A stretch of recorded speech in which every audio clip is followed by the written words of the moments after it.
One of the biggest headaches with looking after multiple brands is how they all relate to each other from a brand strategy point of view. Are you going to be like P&G, multiple unrelated products under the umbrella of one company where the master brand has no direct relationship to its sub-brands? Or are you going to be the opposite, to be more like Virgin? Every product, ranging from airlines to wines to radios to hotels, everything is still Virgin branded. Having a clear brand hierarchy is important. A clear brand architecture helps avoid chaos and unpredictability. So let me take you through a quick model that helps to show you what will be best for your brands. In the Strategy Finishing School, we have a full module dedicated to brand strategy, where this topic is discussed in much greater detail. However, I'm going to try and summarize it for you in under 5 minutes in this video. Let's start with a definition of brand architecture.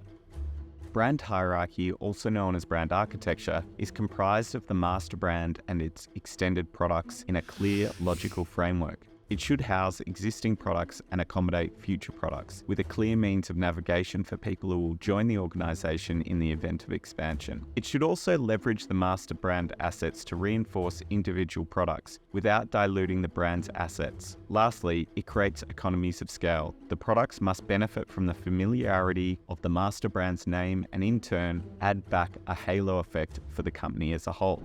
I love this quote from Akash Sahu about when to use a parent brand. The principle is similar to using a surname. If carrying the surname opens more opportunities, do it. If the surname is limiting, drop it and make a fresh start. If you're unknown, then choose a name that can grow into a powerful surname in the future. How it's applied in strategy. Let's sum up the 3 ways to think about brand architecture. To help you visualize, we use the brand model made by Debo and I, where we break down the master brand, hybrid, and house of brands approach in the brand architecture continuum. The idea of this model is that as we move along the spectrum, the master brand plays a less important role and the extended products become more significant. Here are some examples. In the beginning of the spectrum, the master brand model is where you just have one identity and the products under it take advantage of the strong branding of the parent company.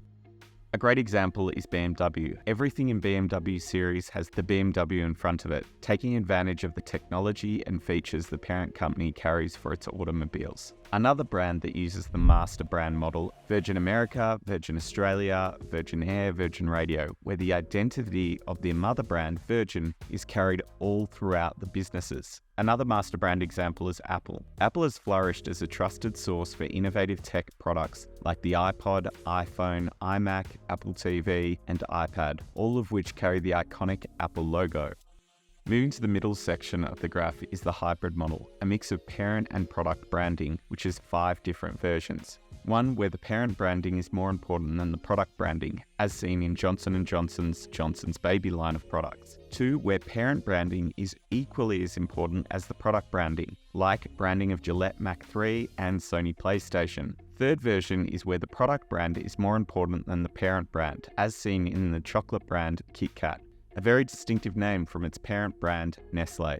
The last 2 versions are also called strong endorsement and linked name. Strong endorsements are seen in Marriott's branding like Courtyard by Marriott and Fairfield by Marriott, and Calvin Klein's perfume line like Eternity, Obsession, and CK. Linked names in branding can be seen in Nescafe, Nesquik, and Nestea, which are owned by Nestle, as shown by the Nes in the product name. Products from the fast food giant McDonald's, like McMuffin, McNuggets, McChicken, and Big Mac, will always carry the master brand with the addition of the Mc in their name. The last brand architecture model that we're going to cover is the house of brands. It is a product-dominant approach where each product has their individual brand. Products in this category can have shadow connections with the master brand, like Lexus and Toyota, Touchstone Films and Disney, and Saturn Automobiles and General Motors. House of brands also include standalone names, which almost have no connection to the master brand. The best example here are P&G, Tide, Pringles, Duracell, Pampers, and Unilever's Dove, Selecta, Axe, Vaseline, and many more. If you want to learn more about brand hierarchy and architecture, I've got a free deck you can download from the description below about brand frameworks. Look at the ins and outs of a brand and determine how to use the brand strength to have a consistent, multifaceted brand image across all media that will help the company in a larger sense.